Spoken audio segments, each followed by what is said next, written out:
رسول کریم صلی اللہ علیہ وآلہ وسلم نے ارشاد فرمایا، میں تمہیں ایسی عبادت نہ بتاؤں کہ جس کو کرنا بہت ہی آسان ہے اور بدن پر وہ بوجھل نہیں ہے، بدن پر وہ ہلکی ہے۔ عبادتوں میں مشقت تو اٹھانا پڑتی ہے۔ آپ نماز پڑھنا چاہیں گے تو آپ کو وضو کرنا پڑے گا ٹھنڈے پانی سے، چل کے مسجد جانا پڑے گا، رکوع و سجود ہوں گے۔ روزہ رکھنا ہے تو آپ کو دن بھر کی بھوک کاٹنی پڑے گی، زکوٰۃ دینی ہے، صدقہ کرنا ہے، خون پسینے کی کمائی سے پیسے جدا کرنے پڑیں گے، حج کرنا ہے تو بہت زیادہ مشقت اٹھانی پڑے گی۔ جتنے بھی اعمال ہیں خیر کے، اچھائی کے، ان میں بہت زیادہ مشقت اٹھانا پڑتی ہے۔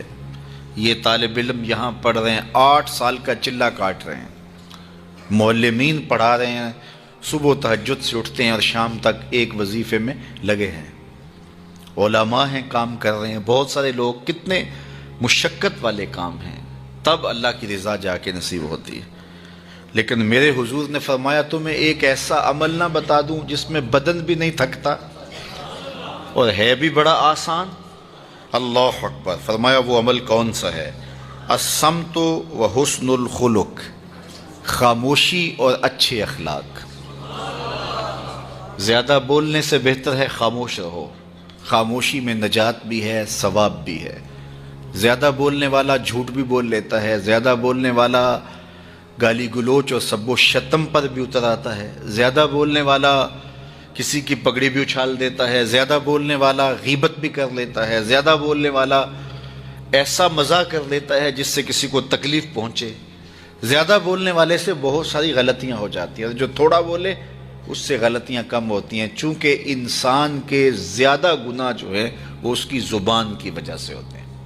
ایک روایت میں آتا ہے جب صبح ہوتی ہے سارے اعضائے بدنیاں زبان کے آگے ہاتھ جوڑتے ہیں، بی بی تو چپ رہنا، چونکہ بولتی تو ہے اور مصیبت سارے اعضائے بدنیاں کو سہنا پڑتی ہے۔ تو یہ زبان جو ہے اس کی وجہ سے زیادہ گناہ ہوتے ہیں، یا زبان کی وجہ سے، یا انسان کی عصمت کا جوہر جب لٹتا ہے تو پھر اس کے پلے کچھ نہیں رہتا۔ اس لیے میرے حضور نے ارشاد فرمایا، جو تمہاری 2 ٹانگوں کے درمیان اور جو 2 جبڑوں کے درمیان زبان، ان دونوں کی مجھے تم ضمانت دے دو، میں محمد تمہیں جنت کی ضمانت دے دیتا ہوں۔ تو فرمایا کہ میں تمہیں ایسا عمل نہ بتا دوں کہ جو بہت ہی آسان ہے، اور وہ کیا ہے؟ الصمت، خاموشی، وحسن الخلق، اور دوسری بات اچھے اخلاق، رویوں کی خوبصورتی۔ کسی سے ملو تو ہنس کے ملو، کسی سے بات کرو تو لہجے میں نرمی ہو، کسی کی عزت آبرو کا خیال رکھو، بڑے کا احترام کرو، چھوٹے پر شفقت کرو، مخلوق خدا پر رحم کرو، اللہ کی مخلوق پر شفقت سے پیش آؤ، رسول کریم کی امت پر رحم کرو۔ تو یہ ایسا عمل ہے جس پر کوئی مول بھی نہیں لگتا، قیمت بھی نہیں لگتی، بدن بھی نہیں تھکتا، لیکن نامہ اعمال نیکیوں سے بھر جاتا ہے۔ قیامت کے دن نامہ اعمال پر سب سے وزنی جو عمل ہوگا وہ حسن خلق ہوگا۔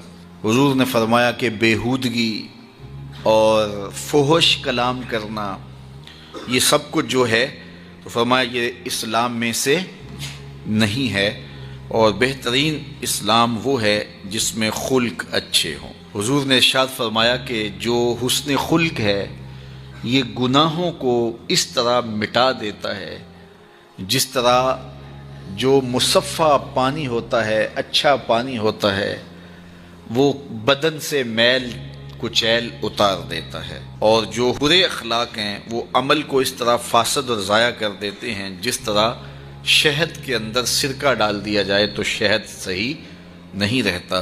تو عمل اچھے ہیں لیکن بدخلقی ان اعمال کی بربادی کا سبب اور ذریعہ بن جاتی ہے۔ اللہ جل شانہ ہمیں معاملات کے اندر خوبصورتیاں نصیب فرمائے، رفق، نرمی نصیب کرے، معاف کر دینے کی توفیق نصیب کرے۔ رزق کمانے کے جو مقاصد ہیں وہ بہت سارے ہو سکتے ہیں، لیکن شریعت میں کاروبار کرنے کے، رزق روزی کمانے کے بنیادی مقاصد 3 ہیں۔ پہلا مقصد اپنے آپ کو سوال سے بچانا، دوسرا مقصد اپنے آپ کو حرام سے بچانا، تیسرا مقصد اپنی اولاد کی کفالت کرنا۔ یہ بنیادی مقاصد ہیں جن کے لیے رزق کمانا، روزی کمانا ہمارے اوپر لازم ہو جاتا ہے۔ اور اگر آپ کاروبار کو وسعت دے رہے ہیں، ضرورت سے زیادہ کما رہے ہیں، تو اس کے لیے ایک چوتھی نیت آپ کو ساتھ کرنی ہوگی، اور وہ یہ کہ معاشرے کے کمزور لوگ، رشتہ داروں میں غریب لوگ، میرے ہمسائیگی کے اندر جو غریب لوگ ہیں، یتیما ہیں، مساکین ہیں، معاشرے کے وہ لوگ جو اپاہج ہیں، معذور ہیں، کمانے کی صلاحیت نہیں رکھتے، میں زیادہ مال کما کے ان کی کفالت بھی کر سکوں۔ ان چار مقاصد کو ذہن میں رکھ کر کے جو رزق کمایا جائے گا وہ دنیا نہیں ہوگی، عین دین ہوگا۔ لیکن اگر ان چار مقاصد کے علاوہ رزق کمانے کا کوئی پانچواں مقصد بھی شامل ہو گیا تو وہ ان چار مقاصد کو بھی دنیا بنا دے گا۔